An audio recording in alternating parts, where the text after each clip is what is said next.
Hello, welcome to Two Moons and a Microphone, an ElfQuest fangirl podcast from SyFy Sistas Inc. I'm Tanya. I love fantasy, but I keep it real. So today, thank you all for coming. I see a lot of happy, familiar names in the chat, so I'm so excited to talk to you guys and share my chosen eight. So the inspiration for today's episode was a company called Flesk Publications does these beautiful art books, and they had a Kickstarter for ElfQuest to collect all 300 ElfQuest covers in a bound book. There's also a two pocket paperbacks. Anyway, the Kickstarter ended last week, and I decided to share my favorite top 8 ElfQuest covers. And the reason why it's 8 is because elves have 4 fingers instead of 5. So everything is based on 8 instead of 10. And so that's why it's the chosen 8. Also, the chosen 8 is another ElfQuest reference to the glider tribe. They have 8 elite hunters that ride giant hawks, and they're the only elves that are allowed to leave Blue Mountain. So they're special. Hello. Hey, Natalie. So I'm excited. So I'm going to start with number 8. We're going to show you right here. So number 8 is from Final Quest. It's issue 20. This came out in 2017. And I love this one because I wanted to start out with something really joyful, and I've always loved this cover. It's got some of my favorite colors in it. I love the oranges and the purple, and I love this guy right here. This character's name is Pike, and he always serves as sort of comic relief in the story. And there's also, you could see these little purple things. These are dream berries. So you know that this is going to be like a rip-roaring party because the dream berries in ElfQuest have a sort of intoxicating effect on the elves. They can eat them just right off the bush. They grow on a dreamberry bush. And if you eat them, they get like a nice little gentle high. It helps them with their storytelling. If they want to do a little vision quest, they'll eat them before they get fancy and roll in the furs. So it's a nice little thing that the elves like to enjoy. And this character here, Pike, he loves dreamberries the best. He is the #1 dreamberry eater. He's a connoisseur of dreamberries, and he is also the storyteller in the tribe. So they tell stories to, connect with their ancestors. And Pike is the leader of that. That's his gift to the tribe. And so he's a lot of fun. I love him. And you can see also that, some people are, getting together. You can see lots of love mating happening around. And this couple here, Dart and Mender, Wendy said that she put them, and there's a panel in the comic that's a tribute to the victims of the Pulse nightclub shooting. So she wanted to put that in there. These two are life mates. We have our pretty boy Cutter and Lita. Things get hot and heavy with them in this issue. And back here we have Moonshade and Strongbow, and I won't spoil it all, but they're life mates as well. So there's a lot going on. The story has gotten really going by the time we get to issue 20 out of the 24. And this is just a nice little respite from a lot of the action. A lot of heavy stuff has happened, and the elves just have to get together and celebrate life and, be with each other. And I just love it. So that's why that is number 8. Okay, number 7 coming up. So number 7 is from the original Warp Graphics original Quest. These were issue 12. This came out in 1982. So this is an oldie but a goodie. I love this cover because look at these eyes. It just draws you in. It doesn't even matter what the issue is about. You're going to pick this up if you see this somewhere on a shelf. You're just going to like dive right in. I love the symmetry of it. You have this character here, Tildak. He's one of the gliders. And this character is Winnowill. And when I did my first go through to try to pick my favorite, I was going to have like 4 Winnowill covers because I am so drawn to her image. And I just figured out that I think it's because I imprinted on like Cher and the Cher variety show when I was a little kid. And she had like this long flowing black hair, just like Winnowill does. And she had these amazing outfits. And, you know, I just saw a video recently of like Cher from those like variety show days, and a connection was made. Love it. I had a Cher doll when I was little, and she had this long hair, and the doll came with this little key that you could like put in the doll's back and crank it, and her hair would go up into like the little head of the doll, and she would have short hair, and then you could pull it out. It was like the best thing ever. I was 4 years old and I loved it to death. So back to ElfQuest. So Winnowill is a very dark character. She has done some terrible, terrible things in the story, but such great storytelling. She's so complex and dark, and I love dark, twisty characters. So this is one of the reasons why she's my favorite. I love the symmetry of this cover. It just catches my eye every time I see it. So that is why it's on the list. And a great thing about the original Warp graphic comics is they had another back cover, which I will get into that more a little bit later. But these are the wolves, because we all love the wolf fighters, and we had to give a little shine to the wolves. So these magazine size Warp graphic original Quest magazine cover comics all came with a front cover and a back cover. So you got 2 for 1. I don't know if the back covers are going to be in the Flesk Covers book, but I'm going to, hope that they are, because I think they're great. They're wonderful. Some of them are very memorable, and we're going to come back to that later. So that's going to be in the next one.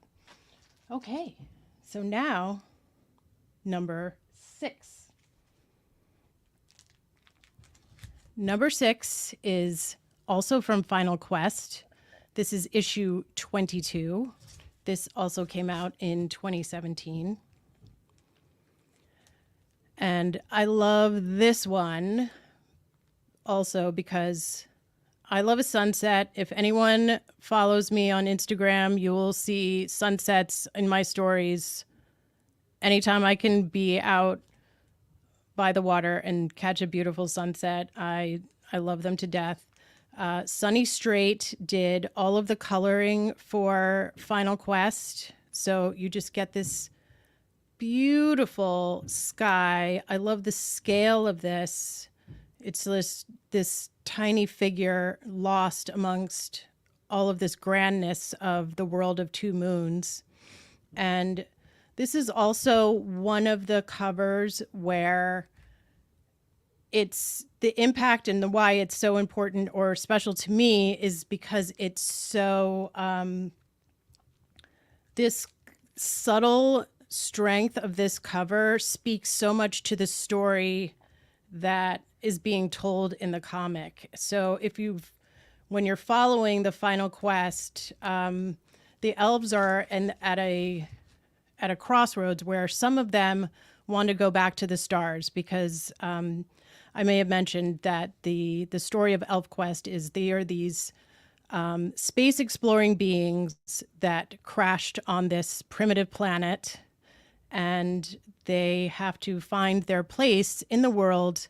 And in this story of Final Quest, all of these elves have gotten themselves together. They have sent out a call to all of the lost children of the first comers. So all of these generations, thousands of years later, they're ready. They have restored their ship, and some of them are going to go and some of them are going to stay. And this cover, this is issue 22 out of 24. So you know that something's going down, because there's this little like trail of the ship, and this poor figure is not going to make it. So as soon as you see it, you're just like, oh, like, man, stuff is going down. In this issue, it's really powerful. It's beautifully told. I don't want to spoil it for anyone, but good stuff is in this one. All right, let's see, number 5. All right, number 5, I sort of cheated a little bit. This is not a comic. This is an anthology. It's all prose. It's Blood of 10 Chiefs, Volume 1. This came out in 1986. After I read the first 4 graphic novels of ElfQuest, the original Quest, I had borrowed them from my friend Allison, and I was jonesing for more ElfQuest, but I couldn't find any more. But I did find this book, and I read it, and I read it again, and I read it again. There were, I think, 4 other anthologies like this, Blood of 10 Chiefs, that talk about the other Wolf Rider chiefs that came before Cutter. Cutter is the protagonist of all of the ElfQuest stories that we know and follow. And this is the only one that I consider like really canon, because Richard Pini writes one of the stories, and I just feel like the contributing writers stuck the closest to the ethos of ElfQuest to me personally. That's just my opinion. I read, I think, the second novel, and I think I picked up the third, but I just didn't get through it. It didn't hold me as well as this one did. I love all the stories. It has like a family tree.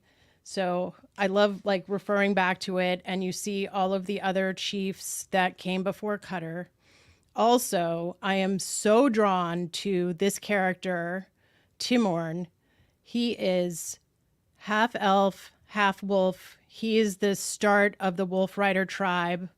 The story in ElfQuest is his mother, Timane, was one of the first comers that was shipwrecked, stranded on the world of 2 moons, and she was a shapeshifter, and she shaped herself into a wolf to help the rest of her tribe, to get food for them, to show them how to adapt better to this harsh, primitive land.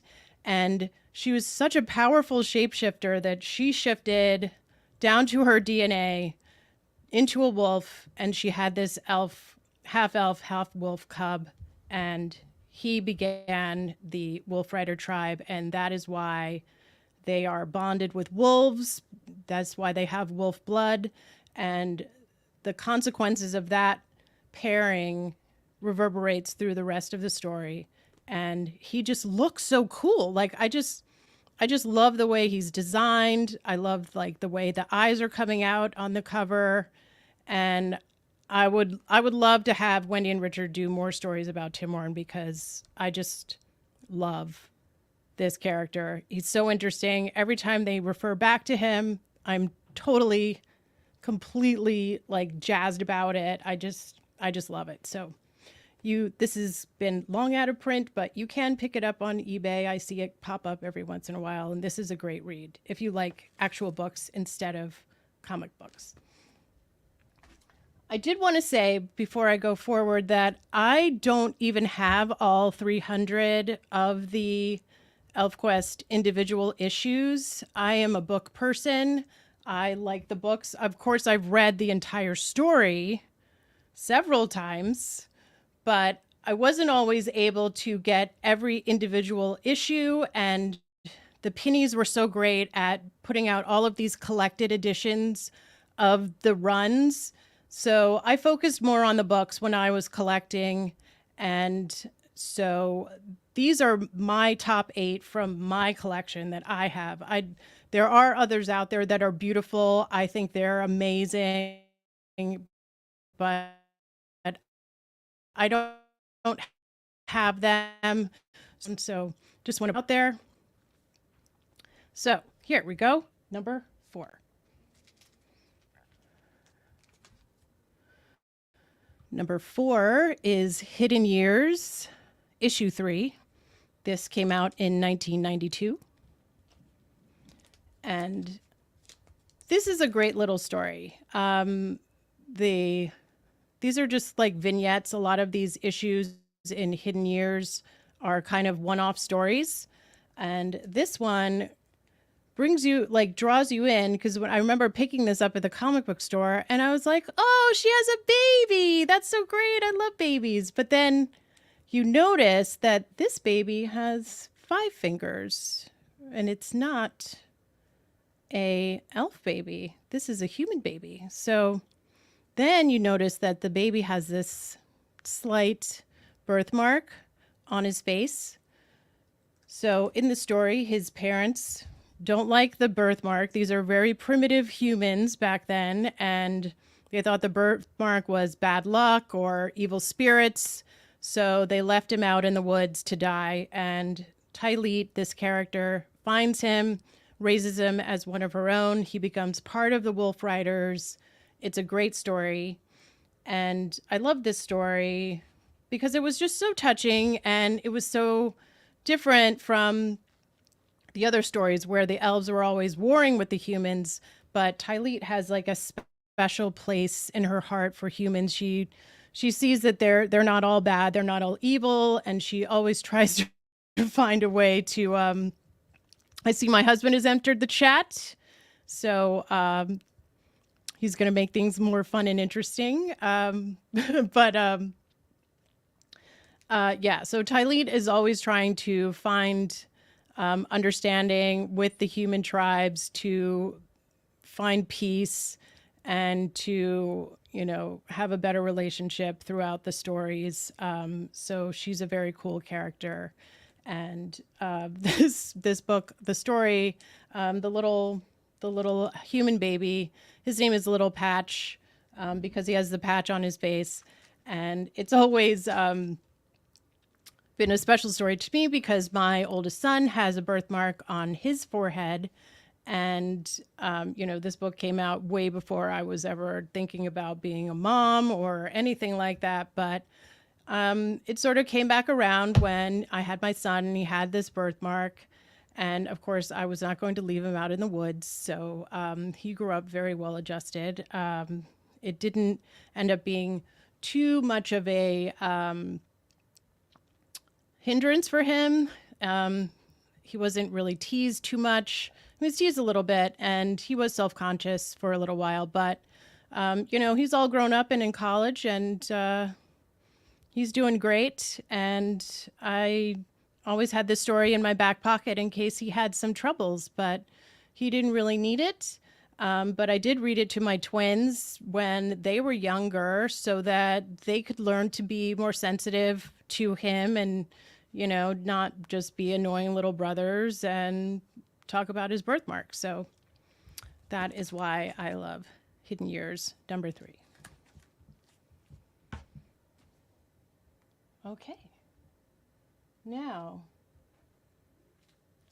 what number are we on? This is number 3.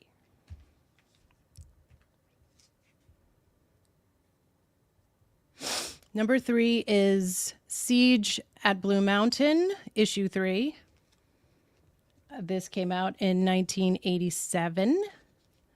And this story picks up after the end of the original quest. It's an 8-issue run, and we have Winnowill again.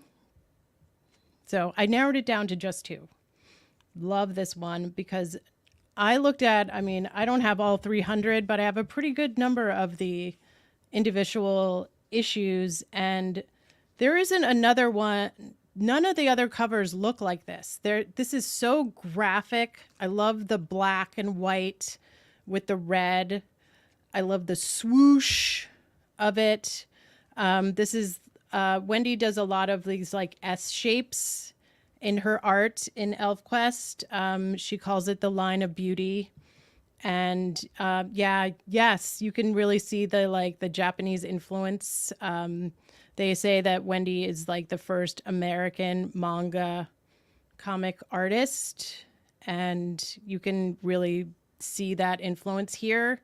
I think one really cool thing about this that I kind of just put together is in ElfQuest, they have, the elves are able to kind of astral project their spirits out into like the plane to, the ones that are very powerful, that are more in touch with their powers. And this is like a battle going on between this character that has so much light, Sava, whom I've talked about before, the leader of the Sun Folk, and Winnowill, who is all darkness. And they are, battling on that astral plane. So that's why like the black and white is kind of representative of that, off of like the actual world into this more spiritual world. So that's another cool thing about it. And that is my number 3. Okay, so now we're getting down. This was really hard. It was really hard for me to narrow it down. There are so many beautiful covers in ElfQuest. That's what usually just brings everybody in. And anytime you say Siege, it's all right with you, Sabrina. I think that's great. There's a lot of fights going on. So it's a really good storyline to pick up. And I should mention again that you can read all of these stories except for Final Quest for free on elfquest.com.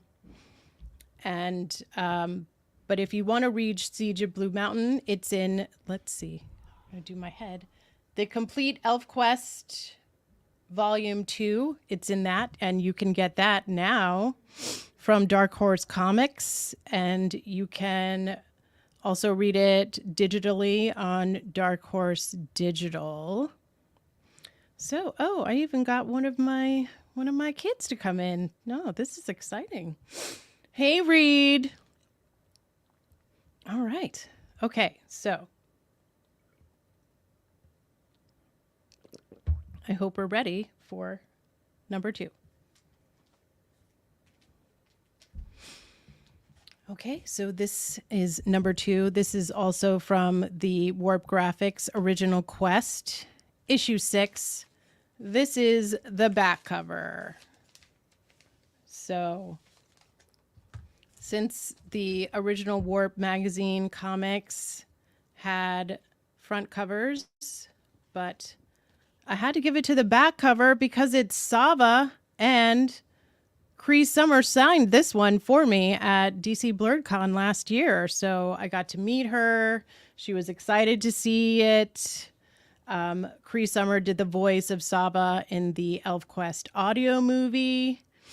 And so we had a little chat about how ElfQuest was just so great and how much she loved it. She mentioned it every time in the panel when she was talking and being interviewed, how quintessential ElfQuest was to her, growing up when she was a child. She read it with her dad.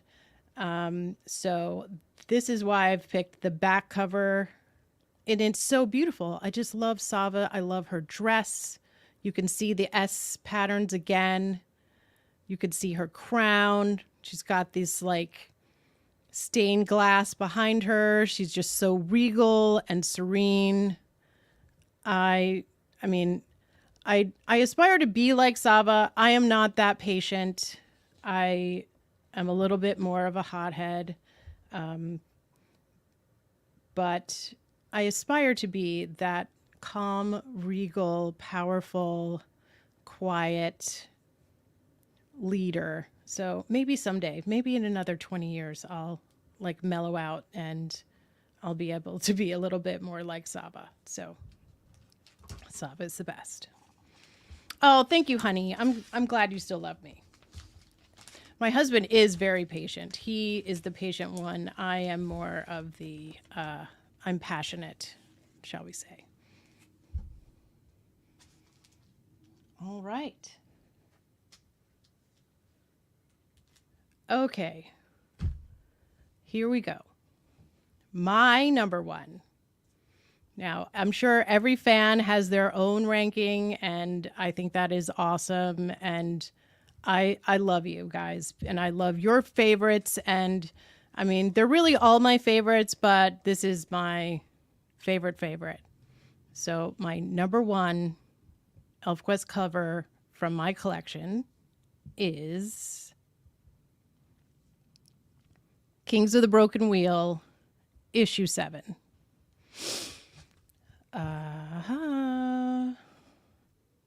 So this came out in 1991. I have mentioned, this should be no surprise to anyone who sees me talk about ElfQuest, that I love Kings of the Broken Wheel, that series the best. That is my favorite series of ElfQuest. And issue 7 is my favorite cover. It's my favorite issue in this run. I got it signed by Wendy and Richard. I love it so much. I have 2 copies, actually. I have one that's signed and I have one that's just, pristine. So I love this cover. This is another one that is very much tied to what was happening in the story. When ElfQuest comes out every other month, so you read an issue and then you got to wait and wait and then boom, you get this beautiful gift. You get the next issue. And in this story, in issue 6, the issue before this, Cutter's family is taken away, and Cutter is our protagonist. So his life mate Lita, his twin children, and his brother in all but blood Skywise have been taken off into the future. There's a huge time jump. Cutter and the rest of these Wolf Riders are left in the past. What is going to happen next? Oh my gosh. So here in this cover, you see, before you even read it, that he's marking the time somehow, and that's a lot of time. He's waiting a long time to be reunited with his family. So you know that there is going to be some heavy, heartbreaking, beautiful story happening in this issue. You also see his sword here.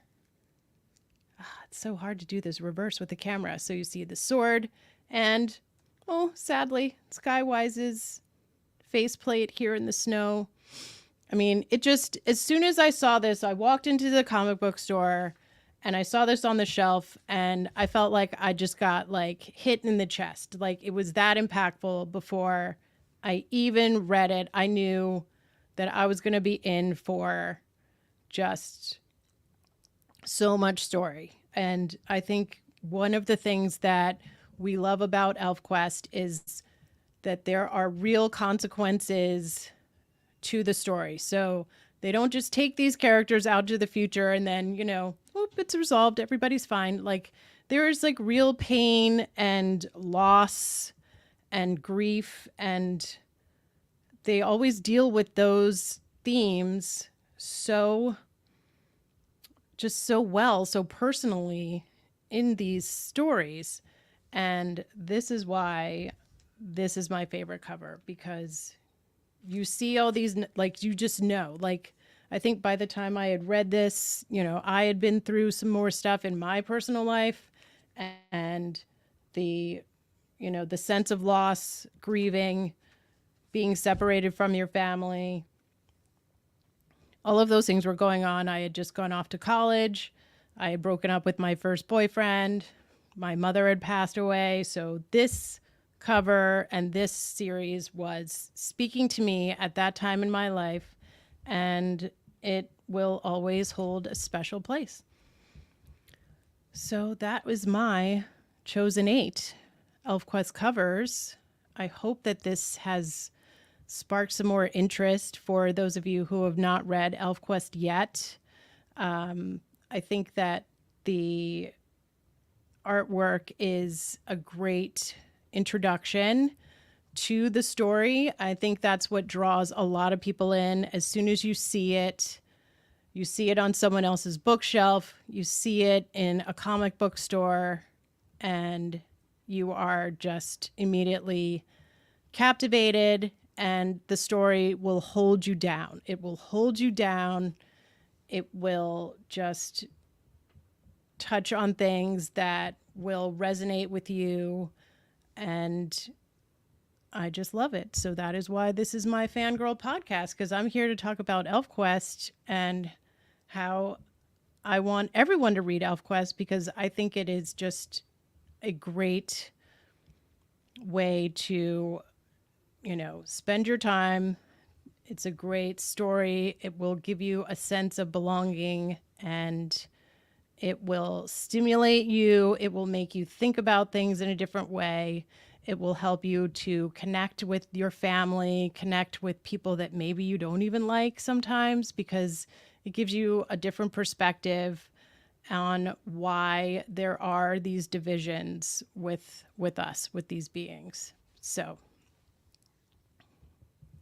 yes, Natalie, the covers do tell a story. And like I said, some of them stand alone. Like you could just see a cover and be like, "Ooh, that just looks interesting. I just want to see that."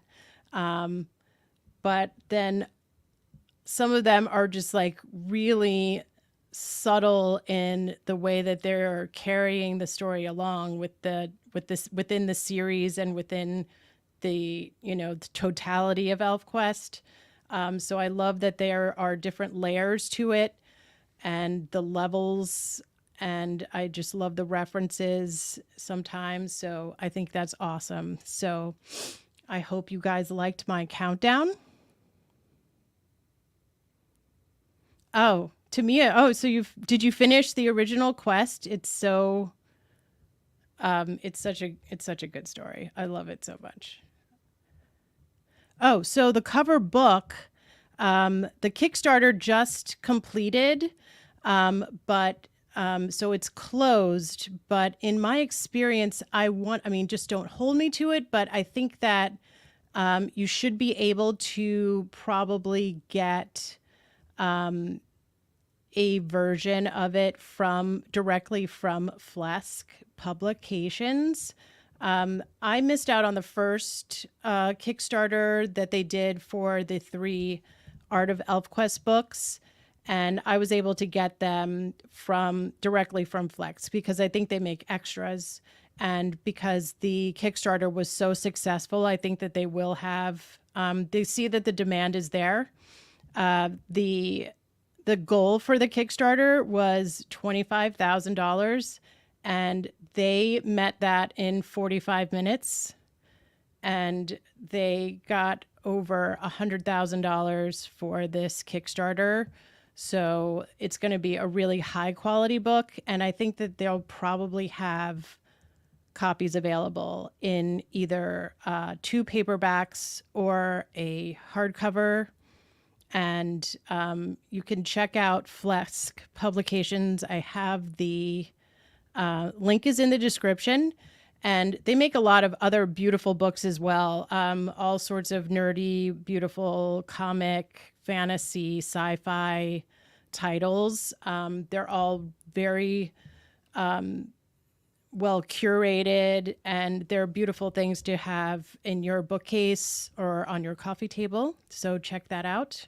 And the 3 Art of ElfQuest books are actually still available from Flesk. So you can check those out. And there's a lot of beautiful art in there. And in addition to the art, there are background descriptions and behind the scenes insights from Wendy and Richard Pini. So they're really great great books to have. I have them here, and they're wonderful. So you can definitely check that out. And hopefully they will announce information about being able to purchase the ElfQuest Covers book if you missed the Kickstarter.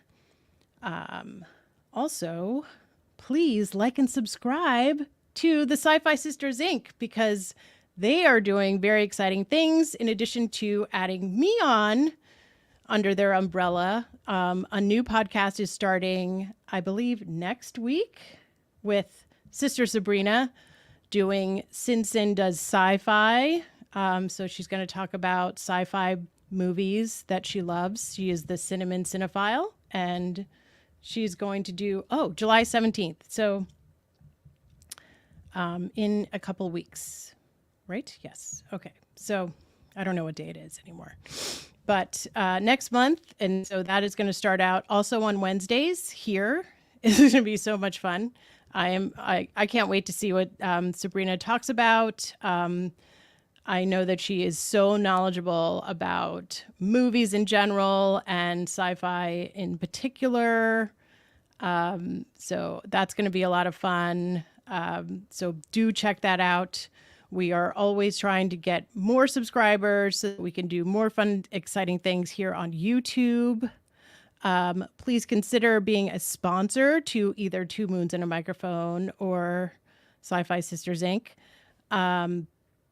We really appreciate your support, and sponsorships are as low as $10. So check that out on the SyFySisters.com/sponsors. And thank you again for joining me. I'm so happy to see all of you guys in the chat. I hope you enjoyed my Choisinate, my countdown of favorite ElfQuest covers. I've really enjoyed getting more into talking about the actual comic.